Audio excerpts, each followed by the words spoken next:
We like to think that we're on the third evolution of Canary Wharf. So we sort of started off with that financial services district. And since 2009, we've been building residential. So now 3,500 people already call Canary Wharf home. So what next? In only 35 years, you've gone from sort of nothing to what we see out of the window through the rain. I mean, it is absolutely extraordinary.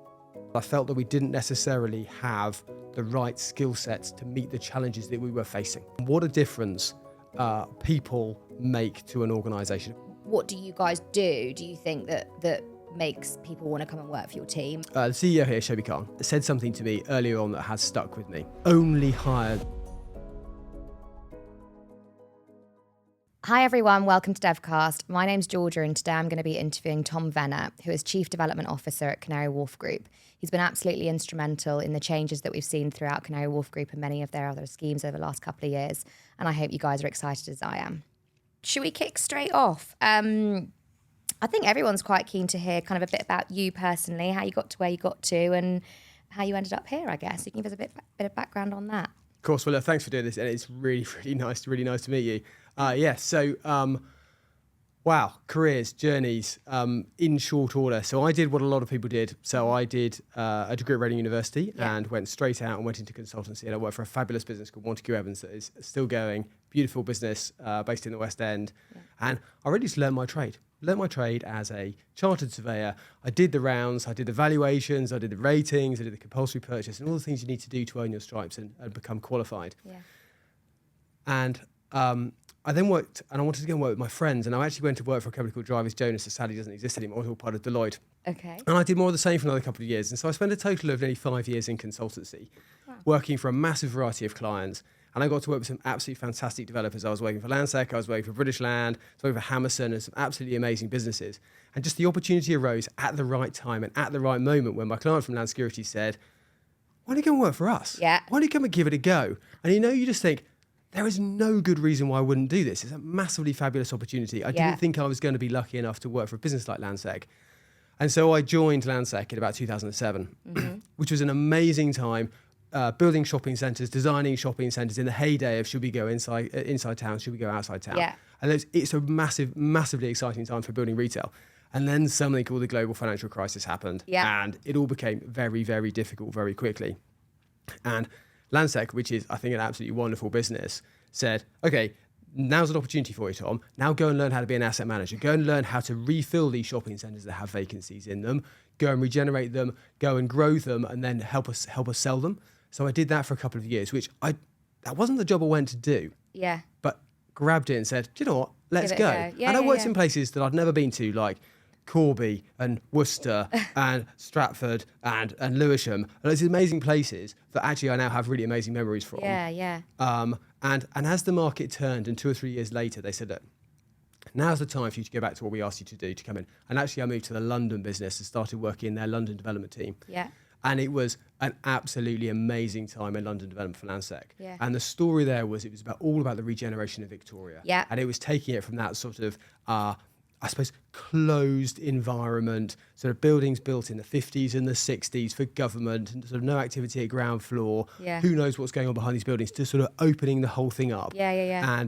And now that's all been done. And it was an amazing time working with really some fabulous people who were just amazing what they did. Yeah, yeah, yeah. And I learned so much from that. Yeah. And I'll never be grateful enough to Landsec for that time. You realise your work. You now you can see it when you look back. Well, when you arrive there, it looks amazing now. Like we used to be in the, I've forgotten now the name of the building, Cardinal Place, I think it was called. It. Yeah, one with the point in the front. Yeah, well, it was the giant sort of ex-council big block. I think it's still there. I haven't been there in so long, but it was obviously like we moved there from Marble Arch, and like there was nothing around there. And now I went back the other day, and I was like, wow, this looks so. And like like anything, when you go there and you're like, oh my God, this is so, like you've seen it on the models, you've seen it on the CGIs, and then you go there and you're like, wow, this is so cool. It's buzzing. And it looks amazing. It's buzzing, and credit to them. They've kept it going, and Nova 1 and Nova 2, it's just looking amazing, and it feels good. And that sort of sense of vibrancy, achieving that sense of vibrancy is amazing, yeah. And that word, I'm sure I will use that word, vibrancy, awesome and amazing, about 5,000 times. But achieving vibrancy and that sense of excitement when you go to a place, and you just, you feel when you go to a cool place, you know it's cool. Yeah. Yeah, you get a feeling. you get and that's a totally achievable, and you can do it on a really, really grand scale. Yeah. And that was an amazing time. Great. And then I did something that was either spectacularly brave or spectacularly stupid, but actually worked out really well. Brave then. I'd come we'll go to with brave. brave. I came to that point in my career where I said, do you know, I've ridden a wave. Had a fantastic time doing this thing, building amazing buildings at the highest standard. Yeah. I actually want to go and do something that is fundamentally different. Still based in property. I'm still a property guy in my core. Yeah. And I was given the opportunity to go and run the property business for High Speed 2. Yes. Now, I know for many people, High Speed 2 is something that divides the crowd. Yeah. And you either love it or you hate it. Yeah. But for me, I've always believed in the power of infrastructure to change markets. Yeah. And nothing has done that like High Speed 2 will be doing that over the next 10 years. Yeah. And High Speed 2 has this amazing portfolio of real estate that they had to buy to build the railway, but then becomes surplus at the end. Yeah. These amazing places in Birmingham and in Manchester and in London. And I had 5 years there where I was looking at the redevelopment potential of all of those amazing sites, right slap bang in the middle of these amazing places. There you go, it's amazing for the 50th time. But you're doing something that is not just driven about profit. Yeah. It's about true placemaking and moving cities. And for me, that was just awesome. Yeah. Well, I think it's been amazing throughout your whole career as well. You know, everyone uses the placemaking word and it gets branded around.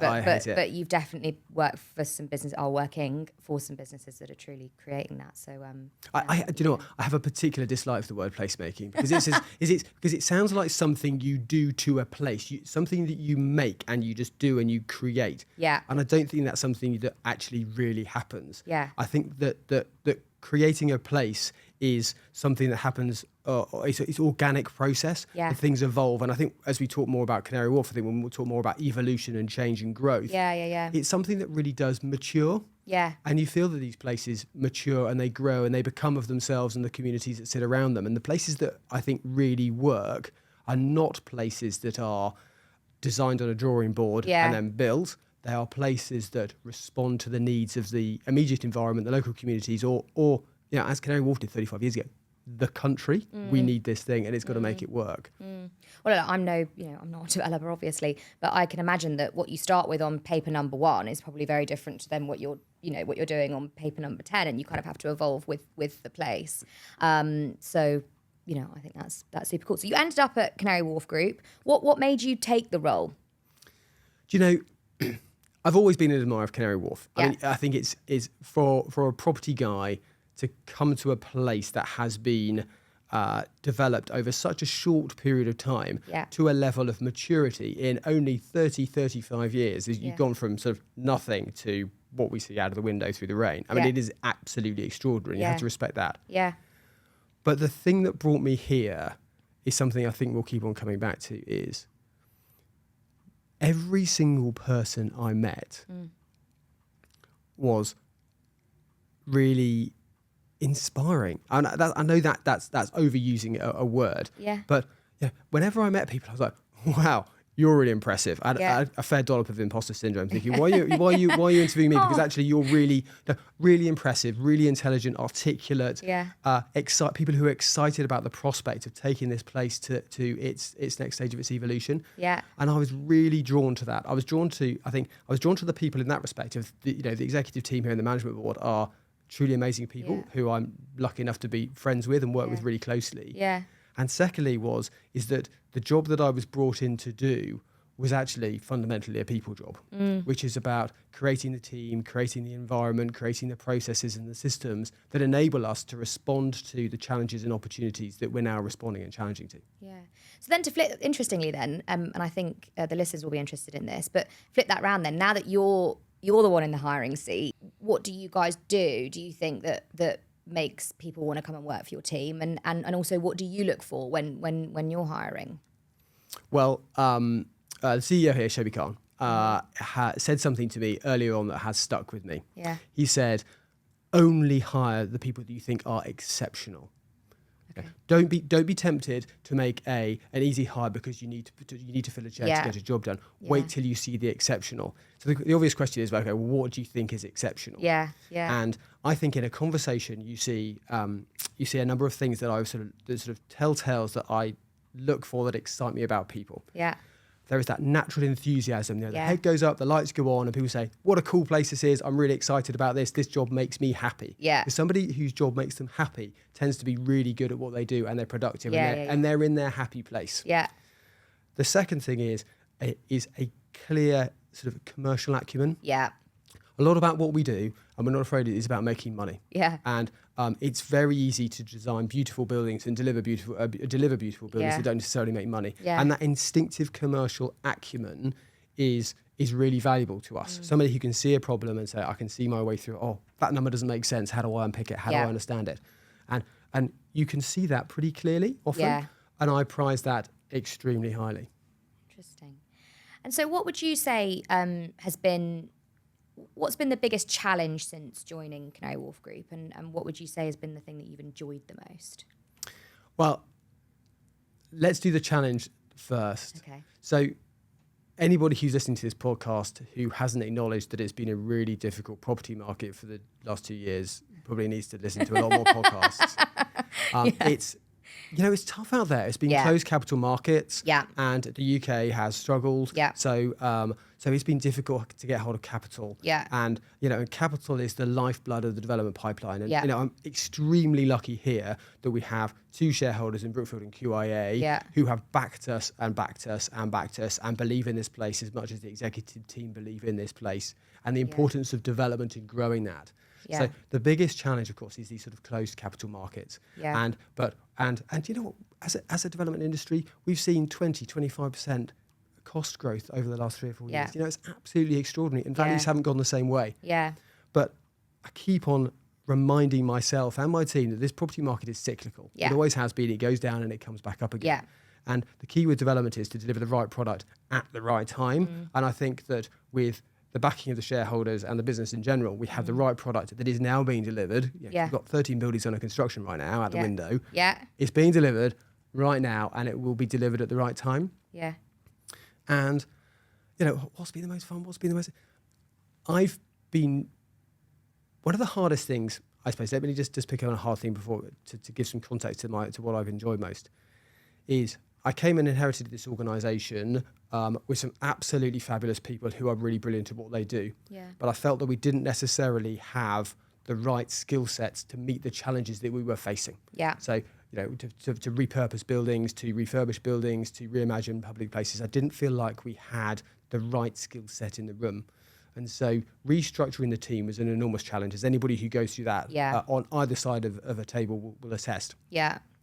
But the real pleasure, although it is hard yards, any recruiter will tell you it is hard yards, is meeting some amazing people and hiring them into the team. Yeah. And what a difference people make to an organisation. Of course, the organisation is its people. Yeah. But I have been lucky to recruit some fabulous people, which is really, I think it's made me better at what I do. Yeah. And it's fundamentally changed the way that my part of the organisation operates. Yeah. So that's, for me, bringing in people, changing things up, trying things new out. That's for me the exciting bit. Well, and also when you're able to see, you join from here and you get it to here, and you're able to now see all the benefit of the changes that you've been making. Like anyone, I think most people, when you have to make changes, you're always a bit like, is that the right one to do? Is that the right thing that we should be doing? Because there's no guarantee. So I think you've got to be brave to make those decisions in the first place, and then it's empowering and It is. you feel like you succeeded something when you're seeing the success. Do you know what? When I was at High Speed 2, Mark Thurston, who was the CEO, who was amazing, would always say, I need a match fit team. I need a match fit team, right people, right positions, doing the right job, because this is it really is a marathon, not a sprint, that job. Yeah. And I took a lot of I thought about that a lot, about right people, right positions, and right positions for them as much as for the business. 100%, yeah. And if you get that, you're lucky enough to align and to bring this sort of new team together and enable them to work together. Yeah. Then you really can motor. And in my role, that my job is to make sure that they've got the resources around them, the time, the space, and the capital to do the job that we need to do. Yeah. and they do the rest. Which is amazing. And then, so you touched on it a bit. You've obviously got quite a few projects under construction at the minute. Which one are you most excited about? Oh, that's like asking me to pick between my children. That's not fair. Okay. That's really not fair. Okay. So we have an estate on the South Bank, which is just in front of the London Eye, and we have the last piece of the jigsaw puzzle under construction there with Qatari Diar. Yeah. That's really exciting, almost because it's the final furlong, it's the final piece of the jigsaw. Final piece of puzzle, yeah. But as I look out of the window here at Canary, we have 12 buildings under construction, 11 of which are residential. Yeah. And the final one is we broke ground on just earlier on this week, which is an 820,000 square foot life sciences building. Yeah, amazing. That's been in the press quite a bit. It has. And I think I'm excited about that, not because it's just the newest kid on the block, but it's something it's never been done in the UK and it's never been done in Europe. Let's vertically stack the most flexible, the most high quality, well-serviced laboratory space. Yeah. Let's not do it in a business park outside, a science park outside Cambridge or Oxford. Let's stack it up and let's put it in the middle of a metropolitan city at scale. Yeah. So it was really telling to me that we had this groundbreaking last week. We had some of the sort of foremost companies in life sciences around the table all saying, this is just, it's inspiring. It's something that's not been done before. Yeah. And we're 100% behind it. Yeah. And so I think today, my favourite child today is the new kid on the block. Oh, good. Well, yeah, look, it's super exciting. And I think, doing something a first of its kind is obviously amazing. And again, going back to that sense of achievement must be really, you should be really proud of that. What's been like, when the answers haven't been, I guess, I'm sure there have been some challenges with that building. And when the answers haven't been blatantly obvious because you've not done it over and over and over again, how did you, let's say you were stuck on a decision around the building, like what did you guys do to get to the solution on that? And like, how did you know what to do, I guess, if it's something that's not been done before? So development is a team sport. Mm-hmm. And it's somewhere like Canary Wharf Group where this is our world, it is a whole team sport. Yeah. So everybody's involved in every element of the business, whether, we are all in leasing, we are all in sales, we're all in marketing, we're all in development. And I'm a huge believer of being together to solve a problem and getting a big table like the one that we're at now, getting some plans out and figuring it out. Yeah. And I think that throughout my career, I can pinpoint 3 or 4 examples of where you've had that light bulb moment or somebody in the team has had a light bulb moment of how you solve a problem. Yeah. And I remember most vividly about a long time ago, we were doing a design team meeting when I was at Land Securities for a building that's now complete in Moorfields, which is Deutsche Bank's headquarters. And we just couldn't figure out quite how we were going to get it to sit above the railway line. A guy called Dave Seald, who runs Robert Berg Group, just said, I've got it. And he got a piece of paper out, started drawing this stuff. And I tell you what, it's one of those sort of napkin moments that if you looked at what he drew and you look at the building that's now complete and occupied, you'd say, oh, I get it. Wow, that's that, isn't it? It seems obvious once you come to the answer. Having really good people, your own people, but also teams around you is critical. I mean, you may have seen the press. We've just appointed architects to reimagine the HSBC headquarters. Yes.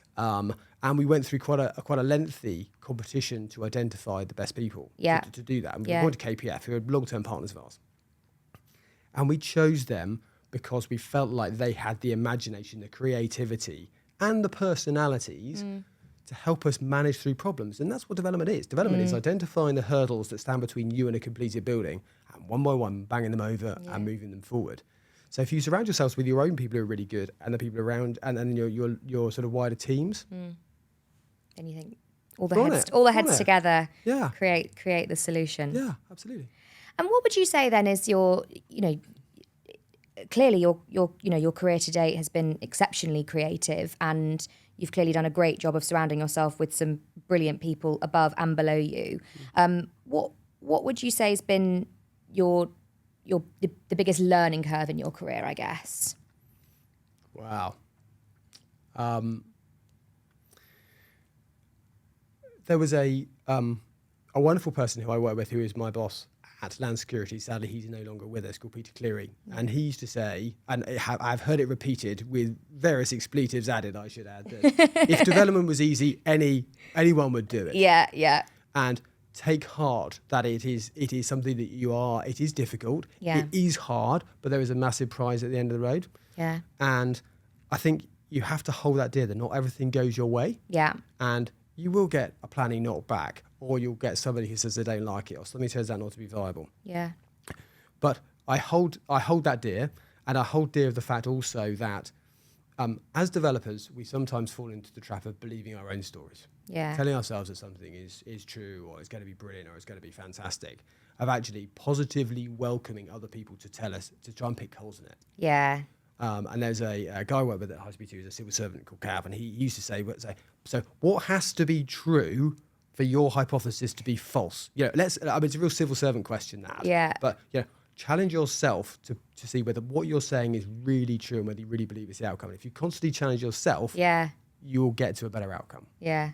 That's so true, I guess. You talked about the buildings earlier being like your children, and I suppose it's, you think, when you've worked, so I can see that when you've worked so hard to create something, you think of course you think it's amazing, because you feel connection with it, and I'm sure feel really proud of it, and also I think it's that real want for it to be amazing, and to have to deal, I guess, with setbacks, and maybe the fact that some things do need changing or tweaking to make it even better must be, you've got to be the right sort of person to be able to do that, I guess. It's very public. A building is a very public thing, and I had a very proud moment when I walked past Piccadilly Lights, and Lansec have done a beautiful scheme, a development scheme behind Piccadilly Lights called Lucent. Yeah. And I worked on that a very, very long time ago in a small capacity, and you look back and you think, wow, what a statement. So I think Piccadilly Lights is the busiest place in London, so you have a footfall in London. Yeah. And whatever you do is going to stand there for 50 or 100 years. Mm-hmm. And we are hugely conscious of that here at Canary. We're sort of that sense of custodianship, of legacy, of the fact that what we do, not only we can see out of our window, but those 67 million people who come here every year are also seeing it. And we'll see it for the next 50 or 100 years. Yeah. So as a developer, if you make a howler, it's there for everyone to see. Yeah, of course. I'm going to ask a question. I actually got asked this the other day, and I struggled to answer it, so I'm going to ask you, which is a bit mean. Feels a bit mean. But look, the one question, or the buzzword that everyone is hearing at the minute is like technology, AI. Everyone's talking about it. I'm sure lots of people aren't even sure what it is, and it's a very broad term that describes a lot of different things. Yeah. How do you think that technology will impact the development sector? How are you guys adopting it, I guess, is probably the first question. And second of all, how do you think it's going to positively impact the sector? Well, look, I think there's probably two answers to this. The first is, how does the use of AI and technology affect how we do the job that we do? Yeah. And I think that is considerable. Yeah. And I think particularly in terms of 3D and 4D design modelling, excuse me, and how you design a building to be effective and to be used more efficiently, this sort of concept of smart buildings is a really powerful one. Yeah. And our job is to make sure that when we build a new building, that it is as flexible and as smart and sort of technically enabled as it possibly can be. Yeah. And the reason for that, so we can design buildings that are better as a consequence of using technology. Yeah. The second part of that is that technology plays a really important part in the operation of these buildings. So if we're looking at the sort of particularly the sustainability footprint of these buildings, there's a carbon footprint in construction and an even bigger one usually in operation. Yeah. And how we think about the use of technology for efficiency through operation, I think, is going to only get more and more and more advanced. And we have to allow the buildings that we design to adopt that technology as freely and as frictionlessly as possible, so that our customers can operate as efficiently out of those buildings as they possibly can. Yeah. And there's some really amazing stuff out of there. Yeah. And you can, we see it in our own homes, all the things you can now do, smart homes and smart tech. Yeah. Offices is already off the scale, life sciences is off the scale, and that's only going faster and faster and faster to enable us to use our buildings more efficiently. Yeah. And are you, how are you seeing, or what's I guess been the most, whenever you see technology or a piece of technology being embedded into a building or a project or a team or whatever it might be, you're a bit like, kind of wow factor. What's I guess been your biggest wow factor to date, any of the technology that you guys have embraced? Well, look, we have some of the most environmentally sustainable buildings in London. And the thing that always gives me the wow factor is often how something is incredibly simple. Yeah. So the technology that says the best thing, if you want fresh air in here, the best thing you could do is open a window. And we have an office building at 20 Water Street down the road in Wood Wharf. Yeah. And you're surrounded by water. Yeah. And you've got this amazing environment. And the best thing to do often is open the window. Yeah. And that's simplicity of technology. Yeah. And I remember going around that building for the first time, and it's still, for my mind, brand new. Yeah. And thinking, wow, that's so simple, but so clever and so effective. Yeah. And that's the sort of thing that gives me the wow factor. Good. What else did I want to ask you? Well, we've spoken a little bit about South Bank Place. Is there anything more that you can tell us about that scheme? What's it going to look like when it's finished? What do you think it's going to... Well, we spoke a lot about how do you think it's going to make people feel? Or how would you like it to make people feel? Well, look, South Bank Place has got a lot of similarities to Canary Wharf in the sense that it is a constantly evolving part of London. Yeah. And it has changed dramatically in the time that we've been working there with our partners, Qatari Diar. Yeah. And for me, South Bank Place is a particularly interesting proposition because you are flanked on one side by County Hall, the Aquarium, the London Eye, and on the other side you've got the South Bank Centre, which is an amazing coming together of these sort of cultural destinations of orchestras as well as artists of all types. It's just got a really lovely vibe. Yeah. And there we are in the Shell Centre, right in the middle of it. Yeah. So we are in the final jigsaw puzzle piece right now, which Yeah. is our last sort of signature building, 92 apartments overlooking the river, beautifully designed. Yeah. And so I think we're really excited about sort of connecting these two pieces of London. Yeah. Sort of the County Hall, which we see as West End, and then the South Bank, which people also see as South Bank. Yeah. But actually they're only one block apart. Yeah. And link it with Waterloo. And I think Waterloo is an area that will continue to grow and evolve as lots of other people have ideas, and it grows together. Yeah. And it's sort of some of the philosophies that have been applied there were also applied here. This sort of sense of bringing different uses together, bringing sort of cultural destinations, bringing museums, different activities together, just to bring lots of different reasons to bring people together. And I think the South Bank is a good case study for that. Yeah. No, it's definitely amazing. And I always think the final piece of the puzzle must be the most satisfying one to sort of, well, first and last maybe, satisfying one. Or it's, a shame in a way because it's like, it's kind of complete now. That was the really tough things of public inquiries and planning and all that sort of stuff. That was hard yards. Yeah. I'm lucky enough to come into the final piece, but it is really satisfying to see, a new piece of the city sort of webbing things back together in. Definitely. And look, I think everyone's, Canary Wharf has been a phenomenal site. And, even every time I come here, it's like, it just is more, it's more and more amazing, and it feels more and more like a different place, like in a positive way. What I think people would be really interested, what does it look like in 5 years? And what are the immediate plans that people should expect to see, and what should we know, I guess? So do you know what? This place changes a lot on a sort of on a day-to-day basis. Yeah. There's an awful lot of things that are happening. And so actually we've just been through a master planning exercise doing exactly this, looking at what the next 15 years would be. And we are on sort of, we like to think that we're on the third evolution of Canary Wharf. So we sort of started off with that financial services district. We're there to take advantage of financial deregulation, big financial services. Yeah. And since 2009, we've been building residential. So now 3,500 people already call Canary Wharf home. And that's just on this piece of land. Forget the 10,000 or so who are on the periphery. Yeah. And we are doing a lot more of that right now. So more and more. But we have a school open, a doctor's surgery, and all those sorts of things that you'd expect in a piece of city. Yeah. So what next? Well, the things that we are really focused on now are sort of three big areas, and there are examples of each. So when we've talked about emerging industries and technologies, and we've talked about One North Quay as a poster child about that, how do you bring in new technologies, new industries into Canary Wharf to create that diversification of sort of just different types of work going on in this place. The second part is really about amenity, and that's all the stuff. We've got 330 shops here, 80 bars and restaurants. And that's grown exponentially since COVID. Yeah. I mean, it's amazing to say, look, our footfall last year was, I said, 67 million. That was 25% up on the year before. Wow. We're already going to, on target to hit 70 million this year. And people are coming here for just more reasons. And we want to grow that and just have people coming to Canary Wharf for the public spaces, the shops, the schools, whatever it might be. Yeah. And the last bit is about nature. And And we're not just talking about this, we're actually living and breathing it. So on Tuesday night, we launched Eden Dock, that is our partner with the Eden Project from Cornwall, where we are transforming the central water space into sort of open boardwalks, where people can go down to the water and touch the water. And we've created these sort of natural habitats. So if you haven't been to Canary Wharf in 6 months and you now walk out of the Jubilee Line station, you have a fundamentally different experience than you had 6 months or a year ago. And we have a whole series of interventions that some of them have been done and many are in the pipeline. Yeah.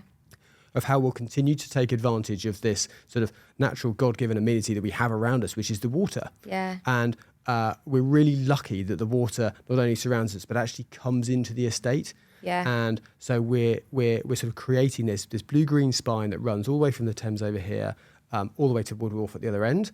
And so you can walk past water, engage with water, and engage with public spaces. And that is it's a constant investment and evolution of the estate. Yeah. So if you bring those three together, that's how we are transforming the place. But fundamentally, Canary Wharf was conceived as a place to work. It's an office location, and it always will be. It is absolutely, it's absolutely at our heart. But the way that people work and the way that individuals work and the way that businesses work together is evolving and has evolved. Yeah. And what we have done is to create this environment where we can bring different types of businesses together into an ecosystem that hopefully makes it a much more vibrant and cooler place to be for those businesses and the staff that work there. Well, we'll finish off with some quick fire questions. I feel a bit mean asking you the first one. But East or West London? East London. Okay, you had to say that. No, I mean it. House in the country or flat in the city? Well, look, I live in the country, but I work and spend a lot of time in my city. So I think it's a house in the country, and if you work hard, then maybe a flat in the city, maybe a flat in Canary Wharf as well. Yeah, Pierre de Terre in Canary Wharf. TV show or movie? Oh, can I sound like an old man and say it's a book over both of those? Like it. Yeah. Audio book? No, real book. Like proper one with Kindle? pages. No, Real one. real one. I like a real book too. Skills, attitude, or experience? Attitude. Nice. And finally, if you could own any property or building in the world, what would it be and why? That's almost an impossible question. I'd love to say a building in Canary Wharf, which I think is the right textbook answer. But obviously, I work for a company that owns a lot of Canary Wharf, so I'm not gonna give that. Actually, I went to school many decades ago in a beautiful little city called Wells in Somerset, and which has an amazing cathedral. And it is a place that whenever I go back to, I have that sort of sense of calm and history and beauty that people did. It's an absolutely beautiful little place. I think is an unknown gem, and I think if you gave me a house overlooking the cathedral there for my dotage in retirement, I wouldn't say no. Nice. Good answer. Nostalgic. Yeah, well, why not? Well, look, thank you so much. It's been an absolute pleasure, and I've been really interested in the conversation, so thank you. Thanks, nice to meet you.